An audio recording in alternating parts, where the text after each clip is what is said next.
வணக்கம். இன்னைக்கு gold, silver, crude oil and DX உடைய டெக்னிக்கல் அனாலிசிஸ் பார்க்கலாம். இந்த வீடியோக்குள்ள போறதுக்கு முன்னாடி இந்த தளத்தை சப்ஸ்கிரைப் பண்ணாம இருந்தீங்கன்னா சப்ஸ்கிரைப் பண்ணீங்க, கூடவே பெல் ஐக்கானை கிளிக் பண்ணீங்க. அப்பதான் நாங்கள் வீடியோஸ் போட்டோன்னே நோட்டிஃபிகேஷன் வரும். நாளை மதியம் 3 மணிக்கு பார்த்தீங்க அப்படின்னா நமக்கு லைவ் டிஸ்கஷன் மீட் 90வது வாரம் நடக்க போகுது. ஸோ இதில் கலந்துக்கிட்டு உங்களுடைய டெக்னிக்கல் டவுட்ஸை கேளுங்க. எங்களுக்கு தெரிஞ்சதை உங்க கூட நாங்கள் ஷேர் பண்ணுறோம். ஸோ இதோடைய லிங்க் நாளை காலையில் டெலகிராமில் கொடுப்போம், நீங்க யூஸ் பண்ணிக்கலாம். ஃபர்ஸ்ட் நியூஸஸ் பத்தி பார்க்கலாம். இன்னைக்கு மார்க்கெட்டோடைய நியூஸ் அப்படின்னு பார்த்தீங்கன்னா ஜாப் ஓப்பனிங் இருக்குது.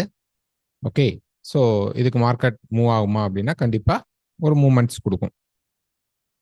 ஸோ டிஎக்ஸ்ஒய்க்கு இந்த டேட்டா ரெண்டுமே வந்து நெகட்டிவா வந்தது அப்படின்னா கண்டிப்பா மார்க்கெட்ல வந்து இது ஒரு டிஎக்ஸ்ஒயை கீழே இறக்கிறதுக்கு வாய்ப்பு இருக்கும். நாளைக்கு நமக்கு வந்து ஃபெட்டோடைய இன்ட்ரெஸ்ட் ரேட் இருக்கு. இன்ட்ரெஸ்ட் ரேட்ல எந்த ஒரு சேஞ்சஸும் பெருசா இருக்க போறது கிடையாது. பட் நமக்கு மார்க்கெட் என்ன மாதிரி அடுத்த வரக்கூடிய செப்டம்பர்ல வரக்கூடிய ஃபெட்டோடைய இன்ட்ரெஸ்ட் ரேட்ல என்ன பண்ண போறாங்க அப்படிங்கிறது தான் இங்க வந்து டிஸ்கஷன் நடக்கும் இந்த கான்ஃபரன்ஸ்ல. ஸோ 11:30 மணிக்கு வந்தால் கூட ஒரு மூவ்மெண்ட் கொடுத்தால் அதுக்கப்புறம் வர கான்ஃபரன்ஸுக்கு தான் நல்ல மூவ்மெண்ட்ஸ் இருக்கும். அதே மாதிரி வெள்ளிக்கிழமை நமக்கு நான் ஃபார்ம் பேரோல் இருக்கு, ரொம்ப ரொம்ப முக்கியமான மூவ்மெண்ட் கொடுக்குற டேட்டா. ஸோ டெலகிராமுடைய லிங்க் கீழே டிஸ்கிரிப்ஷன்ல இருக்கும். எனி அப்டேட்ஸ் நாங்கள் வந்து டெலகிராமில் உங்களுக்கு கொடுக்குறோம். ஃபர்ஸ்ட் டிஎக்ஸோடைய சார்ட் பார்த்தலாம். ஸோ டிஎக்ஸ்ஒய் பொறுத்த வரைக்கும் டே ஃப்ரேமில் பார்த்தோம் அப்படின்னா ப்ரைஸ் வந்து இந்த ஒரு டவுன்ஃபாலில் இருக்கு. ஓகே, நான் வந்து கொஞ்சம் சிம்பிளாக காட்டுறேன். ப்ரைஸ் பாருங்க, இந்த மாதிரி ஒரு டவுன் சைட் மார்க்கெட்டில் இருக்கிறோம். ஸோ இப்போ ப்ரைஸ் மேலே போயிட்டு கீழே வந்து மேலே போகணும். மினிமம் நமக்கு பார்த்தீங்கன்னா இந்த ரெசிஸ்டன்ஸையாவது மார்க்கெட் போய் மீட் பண்ணணும். ஓகே, அல்லது டாப்ல இருக்கக்கூடிய இந்த டாப் ரெசிஸ்டன்ஸ்க்கு மார்க்கெட் போகலாம். ஸோ இது ரெண்டும் தான் மார்க்கெட்டோடைய தடுப்பு சுவர் அப்படின்னு சொல்லலாம். மார்க்கெட் மேலே போக முடியாம கீழே இறங்குறதுக்கு இந்த டவுன்ஃபாலை கண்டினியூ பண்றதுக்கான வாய்ப்புகள் இருக்கும். ஸோ இப்போ ப்ரைஸ் பார்த்தீங்க அப்படின்னா எந்த மாதிரி இருக்கு அப்படின்னா டாலர் இண்டெக்ஸ் கண்டிப்பா கொஞ்சம் கீழே வந்துட்டு மேலே போய் இதை கவர் பண்ணலாம் அப்படின்னு தெரியுது. ஓகே, கீழே வந்துட்டு மேலே போகணும், அப்பதான் வந்து ஒரு கம்ப்ளீட் வேவ் நமக்கு கிடைக்கும். தென் இங்க வந்துட்டு கூட மார்க்கெட் இந்த டாப்ஸை போய் மீட் பண்ண சான்சஸ் இருக்கும். ஸோ ப்ரைஸ் கீழே அண்ட் தென் ரைஸ். ஸோ இன்னைக்கு கீழே வந்துருச்சு அப்படின்னா நாளைக்கு ஃபெட் நியூஸ்ல மார்க்கெட் வந்து இந்த ரெசிஸ்டன்ஸை எப்படியும் போய் டச் பண்றதுக்கான பாசிபிள் ரொம்ப ரொம்ப ஹையராக இருக்கும். இந்த லோ பிரேக் ஆனா கீழே இருக்கக்கூடிய 103 அப்படிங்கிற அந்த அடுத்த சப்போர்ட்டுக்கு மார்க்கெட் வந்துடும். ஸோ மேபி பார்த்தீங்கன்னா இப்போ நம்ம ரெண்டுக்கும் நடுவில் இருக்கிறோம். இந்த ரெசிஸ்டன்ஸ் எடுக்கணும் அல்லது கீழே இருக்கக்கூடிய இந்த சப்போர்ட் எடுக்கணும். நம்ம வந்து இங்க இருக்கிறோம், நமக்கு பக்கத்துல பாத்தீங்கன்னா ரெசிஸ்டன்ஸ் தான் இருக்கு. பட் பிரைஸ் வந்து கொஞ்சம் கீழே வந்து இந்த ரெசிஸ்டன்ஸை எடுத்துட்டு அதுக்கப்புறம் கீழே வரலாம். ஸோ ரெசிஸ்டன்ஸ்ல போய் இன்னைக்குள்ள மார்க்கெட் வந்து ஹோல்ட் ஆகி நின்றுச்சு அப்படின்னா நாளைக்கு இந்த மார்க்கெட் கீழே இறங்குறதுக்கான பாசிபிள் இருக்கும் ஃபெட்டோடைய இன்ட்ரெஸ்ட் ரேட்ல. ஸோ ஒரு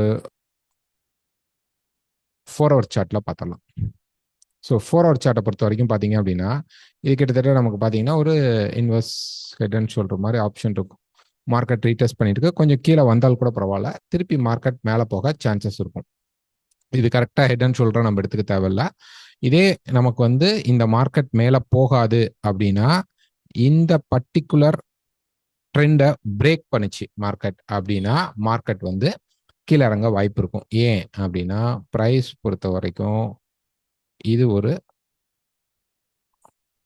ரைட், இது வந்து ஒரு வெஜஸ் மாதிரி ஒரு ஸ்டைல். ஓகே, இந்த மார்க்கெட் வந்து ஒரு வெஜஸ் மாதிரியான ஒரு ஸ்டைல். ஸோ மார்க்கெட் கம்ப்ரெஷன் ஆயிட்டு இருக்கிறத நம்ம பார்க்கலாம். ஸோ ப்ரைஸ் இங்க வந்துட்டு திருப்பி மேலே பிரேக் அவுட் ஆகுதா, ஓகே, நோ இஷ்யூ. அல்லது மார்க்கெட் நல்லாவே பிரேக் ஆயிடுதா, கண்டிப்பா இங்க ரீட்ரெஸ்ட் ஆகி கீழே வரலாம். அல்லது இது ஃபேக் பிரேக் ஆயிட்டு இந்த சப்போர்ட் வரைக்கும் வந்துட்டு தென் மார்க்கெட் வந்து மேல இருக்கக்கூடிய இந்த ரெசிஸ்டன்ஸுக்கும் போகலாம். ஸோ இந்த ரெசிஸ்டன்ஸா மார்க்கெட் மீட் பண்றதுக்கு 2-3 கிரைட்டீரியால எடுக்கும். டைரக்டா மேல போகலாம், இது ஒண்ணு. இல்ல கீழே வந்து இந்த சப்போர்ட் லெவல்ல இருந்து மேல போகலாம், அல்லது கொஞ்சம் டீப் கரெக்ஷனா இது வந்து தேர்ட் சான்ஸ் தான், இது நடக்கலாம் நடக்காமையும் போகலாம். இங்க இருந்து மார்க்கெட் மேல போகலாம். நம்ம எதிர்பார்க்கறது என்ன எதிர்பார்க்கிறோம் அப்படின்னா ஒன்னு இந்த ஃபர்ஸ்ட் கிரைட்டீரியா, அதிகப்படியா இந்த செகண்ட் கிரைட்டீரியா நடக்க வாய்ப்பு உண்டு. ஸோ இங்க வந்துட்டு மார்க்கெட் மேல போகலாம். ஸோ இது வந்தால் ஒரு மார்க்கெட் வந்து இந்த இந்த டிமாண்ட்ல எடுப்பானா அப்படிங்கிறது கொஞ்சம் கொஸ்டின் தான். இது பிரேக் அவுட் ஆகிறதுக்கான வாய்ப்புகள் தான் இருக்கும். ரொம்ப ரேர் கேஸ்ல தான் இங்க மார்க்கெட் டிமாண்ட் எடுத்து போகும். ஸோ மேக்சிமம் இப்போ ஒரு ஷார்ட் ஃபால் வரும். இன்னைக்கு நியூஸஸ்ல கண்டிப்பா ஒரு ஷார்ட் ஃபால் இப்படி வந்துட்டு டேர்ன் ஆச்சு அப்படின்னா மேல இருக்கிற ரெசிஸ்டன்ஸ்க்கு போய் சேர்ந்துடணும். நாளைக்கு ஃபெட்டோடைய இன்ட்ரெஸ்ட் ரேட்டுக்குள்ளேயோ அல்ல நாளைக்கு ஃபெட் இன்ட்ரெஸ்ட் ரேட்ல வரல, இங்கேயே அவன் அரைச்சிட்டான் அப்படின்னா நான் ஃபார்ம் பேரோல்குள்ள எய்தர் சப்போர்ட்டுக்கு வரணும் பாட்டம்ல, இல்ல இந்த ரெசிஸ்டன்ஸ்க்கு வரணும். எங்க வரணும் அங்க இருந்தா மார்க்கெட்டுடைய அடுத்த மூவ்மெண்ட் நமக்கு கிளியரா கிடைக்கும். ஸோ இன்னைக்கு நம்ம இதை பார்க்க வேண்டிய சுச்சுவேஷன்ல இருக்கோம். Next oil. ஆயில் பொறுத்த வரைக்கும் ஒரு டே ஃப்ரேம்ல பாத்தீங்க அப்படின்னா மார்க்கெட் ஆல்மோஸ்ட் வந்துட்டாங்க, கீழே வந்துட்டான் 74 பக்கமா பிரைஸ் வந்துட்டான். ஸோ மார்க்கெட்ல எனி பை செட்டப். ஸோ இங்க பாத்தீங்க அப்படின்னா மார்க்கெட்ல இந்த மாதிரி ஒரு ஸ்லைட் அந்த ஒரு ஷார்ட் கம்ப்ரெஷன் இங்க தெரியும். ஓகே, ஸோ இது வந்து இப்படி வச்சுக்கலாம், இப்படி ஒரு கம்ப்ரெஷன் நம்ம பார்க்கலாம். ஸோ ப்ரைஸ் இன்னும் இப்படி மேலே போயிட்டு இன்னும் கொஞ்சம் கீழே வந்தால் கூட நல்ல ஒரு பிரேக்கப் ஸ்ட்ரக்சர் வந்துச்சு அப்படின்னா தான் இந்த மார்க்கெட் வந்து மேலே ரைஸ் ஆகிறதுக்கான வாய்ப்புகள் உண்டு. இது ஆல்ரெடி நம்ம சொல்லியிருக்கோம், இது வந்து ஒரு ட்ரையாங்கிள். ஓகே, ஒரு டேல பார்த்தீங்கன்னா தெரியும், இது வந்து ஒரு பெரிய ட்ரையாங்கிள். ஓகே, இங்க இருந்து ப்ரைஸ் வந்து இப்போ கீழே இருக்கக்கூடிய பாட்டம் சப்போர்ட்டுக்கு வந்துட்டோம். ஸோ இங்கே போய் நான் செல் ட்ரை பண்ணட்டுமா அப்படின்னா நல்ல ஒரு செட்டப்பாக இருந்தால் நீங்கள் போய்க்குங்க. பட் இங்கே வந்து எங்களுடைய ரெக்கமெண்ட் என்ன அப்படின்னா மார்க்கெட் கீழே வரும்போது இங்கேருந்து மார்க்கெட் பை எடுத்தால் இந்த ரெசிஸ்டன்ஸுக்கு போகலாம், அல்லது ஹாஃப் அவே 78 வரைக்குமாவது மார்க்கெட் போகும். ஸோ இங்கேருந்து ஒரு மார்க்கெட்டில் பவுன்ஸ் மார்க்கெட்டில் கண்டிப்பாக இருக்கும், அப்போ ரைஸ்க்கு இருக்கும். ஸோ அதுக்கான பை செட்டப் இன்னும் ஃபார்ம் ஆகலை. பை செட்டப் ஃபார்ம் ஆனால் இங்கிருந்து மார்க்கெட்ல பை ட்ரை பண்றது பெஸ்ட் சாய்ஸாக இருக்கும். Next silver. ஸோ சில்வர் பொறுத்த வரைக்கும் பிரைஸ் பார்த்தீங்கன்னா ஆல்மோஸ்ட் சப்போர்ட் கிட்ட இருக்கிறாங்க. இன்னும் பிரைஸ் பார்த்தீங்க அப்படின்னா இன்னும் கூட கீழே வரலாமா அப்படின்னா இந்த டிமாண்ட் ஜோன் வரைக்கும் வரலாம். ஸோ இது வந்து ஒரு பக்காவான டிமாண்ட் ஏரியா, இது வரைக்கும் கூட வரலாம். இதுவுமே அஃப்கோர்ஸ் இதுவுமே நமக்கு வந்து ரன்னிங் டிமாண்ட் தான். ஸோ இங்கிருந்து பெருசா மார்க்கெட் மேலே போகுமானா போகாது, இவ்வளவு தூரம் தான் போகும். இங்கிருந்து நேரா இந்த டாப் அண்ட் டாப்க்கு போகுமானா அவ்வளோ பவர் கிடைக்காது. ப்ரைஸ் வந்து ஆல்மோஸ்ட் இங்க இருக்கக்கூடிய ஒரு ரன்னிங் சப்ளை வரைக்கும் போயிட்டு திருப்பி ஒரு பெரிய டிமாண்ட் ஜோனுக்கு வந்தாதான் மார்க்கெட் மேலே போறதுக்கான வாய்ப்புகள் இருக்கும். கோல்டு பார்த்தீங்கன்னா ஓரளவு நல்ல அப்சைட் மூவ்மெண்ட் இருக்கும். பட் சில்வர் பொறுத்த வரைக்கும் அந்த மூவ்மெண்ட் இல்லை. ஸோ இப்போ இந்த ட்ரெண்ட் லைனை நம்ம யூஸ் பண்ணிக்கலாம். அட்லீஸ்ட் இந்த ட்ரெண்ட் லைன் பிரேக் ஆனாதான் இந்த சப்ளை ஏரியா வரைக்குமாவது மார்க்கெட் போகுமா அப்படிங்கிறத நம்ம பார்க்கலாம். இந்த ஹையே பிரேக் ஆகல, இந்த ட்ரெண்ட் லைனும் ப்ராப்பரா பிரேக் ஆகல, சும்மா ஷேடோல பிரேக் ஆச்சுன்னா மார்க்கெட் வந்து இந்த இடத்துல ரேஞ்ச் ஃபேஸ்ல மாட்டிக்குதுன்னு அர்த்தம். ஓகேங்களா, ஃபால் ஆனா சில்வர் நல்லா ஃபால் ஆகும், கோல்டு கம்மியாக தான் ஃபால் ஆகும். அதே மார்க்கெட் வந்து ரைஸ் ஆனால் கோல்டு நல்லா ரைஸ் ஆகுது, சில்வர் இப்ப ரைஸ் ஆக மாட்டேது, மார்க்கெட் நல்லா ஸ்டக் ஆகி இந்த இடத்துல நின்றுட்டு இருக்கு. ஸோ இந்த இடத்துலயும் கோல்டுடைய மூவ்மெண்ட் நல்லா இருந்தது, பட் சில்வர் மூவ்மெண்ட் நல்லா இல்லை. இப்ப இங்க பாத்தீங்கன்னா இங்கேயும் அதே கண்டிஷன் தான், கோல்டு மூவ்மெண்ட் ஓரளவு நல்லா இருக்கு, சில்வர் மூவ்மெண்ட் நல்லா இல்லை. ஸோ சில்வரை இப்போதைக்கு அவாய்ட் பண்ணுங்க. நல்ல பிரேக் அவுட் நடந்தால் மட்டும் என்ட்ரி எடுக்க ட்ரை பண்ணுங்க. Next gold. ஸோ கோல்டு பொறுத்த வரைக்கும் ஒரு டே ஃப்ரேம்ல பார்த்தோம் அப்படின்னா ப்ரைஸ் பார்த்தீங்க அப்படின்னா இப்போ வந்து ஸ்டக் ஆகிடுச்சு. இந்த இடத்துல பார்த்தீங்கன்னா இப்படி மார்க்கெட் வந்து மூவ் ஆகலை. இந்த ஃபாலுக்கு அப்புறம் ரைஸ் ஃபால், இப்போ இந்த ரைஸ் ஸ்டக் ஆகி மார்க்கெட்ல நின்றுட்டு இருக்கு. ஒரு 4 ஹவர் சார்ட் எடுத்துக்கிட்டீங்க அப்படின்னா இந்த சேனலுக்குள்ள இருக்கும். இந்த சேனல் வந்து ஒரு சப்போர்ட் சேனல் தான். ஓகே, அப்போ இங்கே கரெக்டாக ரெசிஸ்டன்ஸ் வந்துட்டான், மார்க்கெட் கீழே வருவானா அப்படின்னு நம்ம கன்சிடர் பண்ண தேவையில்ல. ப்ரைஸ் இப்போ இன்னும் கொஞ்சம் அப்படி மேலே போகலாம். 2410 வந்தால் நமக்கு ஒரு நல்ல ரெசிஸ்டன்ஸ் இந்த இடத்துல இருக்குது. இந்த ரெசிஸ்டன்ஸ்ல இருந்து மார்க்கெட் கீழே ஃபால் ஆகலாம், அல்லது ஃபர்ஸ்ட் இந்த டிமாண்ட் ஜோன் வரைக்கும் மார்க்கெட் போறதுக்கு பாசிபிள் இருக்கும். ஸோ இந்த 53 அப்படிங்கிறது நல்ல ஒரு சப்போர்ட் லெவல். ஒருவேளை டக்குன்னு மார்க்கெட் கீழே வந்துட்டா கூட திருப்பி இது நமக்கு ரீடெஸ்ட் பாயிண்டாக, ரெசிஸ்டன்ஸ் பாயிண்டாக மார்க்கெட் அமையும். இங்கிருந்து மார்க்கெட் கீழே வர சான்சஸ் இருக்கும். ஸோ இப்போ கோல்டை பொறுத்த வரைக்கும் இன்னும் கொஞ்சம் மேலே போய் ரீடெஸ்ட் பண்றது அப்படிங்கிறது நல்ல விஷயம் தான். 2410 இல்ல பிரைஸ் வந்து இன்னைக்கு ஒரு 4 ஹவர் சார்ட் ஒரு 1 ஹவர் சார்ட் அந்த மாதிரி நம்ம எடுத்துக்கலாம். ஸோ இந்த மார்க்கெட்ல இப்போ பார்த்தீங்க அப்படின்னா ப்ரைஸ் வந்து இன்னைக்கு கொஞ்சம் கீழே வந்து ஒரு 85 அந்த லெவல் வந்துட்டு ப்ரைஸ் இந்த இடம் இது வந்து ஒரு டபுள் பாட்டம் இப்போ போட்டிருக்கான். ஸோ இங்க வந்துட்டு இந்த ஹை பிரேக் பண்ணானா இவனுடைய நெக்ஸ்ட் டார்கெட் அப்படிங்கிறது 2410 வந்து 2415குள்ள மார்க்கெட் போய் ரெசிஸ்டன்ஸ் ஆகும், இந்த ஹைக்கு மேல போக சான்சஸ் உண்டு. அதே நேரத்தில் இப்படி நம்ம நெக்ஸ்ட் அப்கமிங்ல மார்க்கெட்ல இப்படி வச்சுக்கிட்டோம் அப்படின்னோம்னா பிரைஸ் கீழே வந்து சப்போர்ட் எடுக்கும், தென் பிரேக் அவுட் ஆகிறதுக்கு வாய்ப்புகள் இருக்கும். இதெல்லாம் அடுத்த கண்டிஷன். ஸோ இப்போ நமக்கு இந்த இடத்துல என்ன பண்ணணும் அப்படின்னா பிரைஸ் வந்து சப்போர்ட் எடுக்கணும். ஸோ இப்போ இங்க பாருங்க ஒரு ட்ரெண்ட் லைன் நான் வரையறேன்.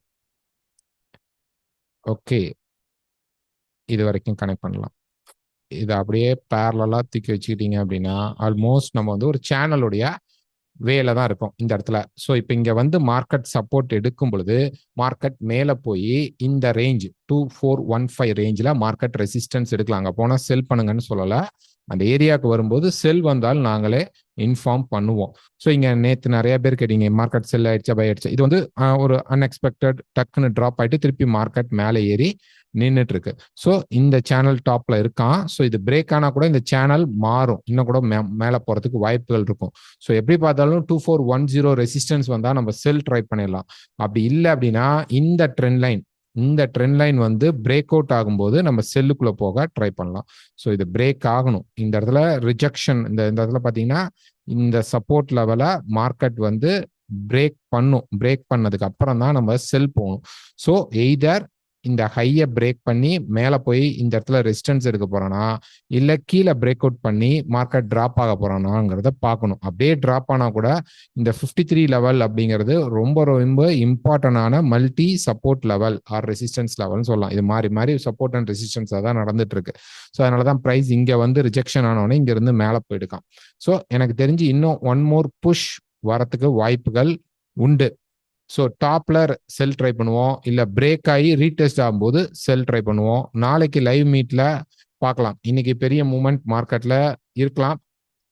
ஸோ அது வந்து டாலருக்கு வந்து நெகட்டிவா அமையறதுக்கான சான்சஸ் இருக்கும். கோல்டுக்கு அது பாசிட்டிவா வரதுக்கான வாய்ப்புகளும் உண்டு.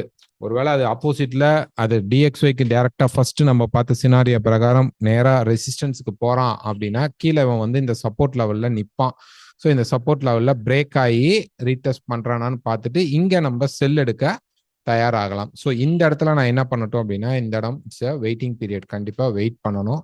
ட்ரெண்டு செல் நல்லா புரிஞ்சுக்குங்க. ஓவரால் ட்ரெண்ட் வந்து பை ட்ரெண்ட்ல கரெக்ஷன் செல்குள்ள இருக்கும். பை ட்ரெண்ட்ல கரெக்ஷன் செல்குள்ள இருக்கிறோம்.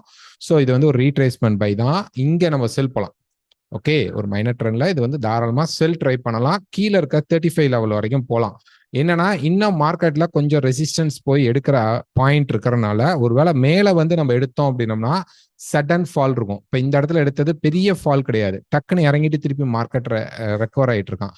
இந்த மாதிரி ஒரு ஃபால் கிடைக்கணும் அப்படின்னா நமக்கு 2410 லெவல் போனாதான் நம்ம எடுக்க முடியும். ஓகேங்களா?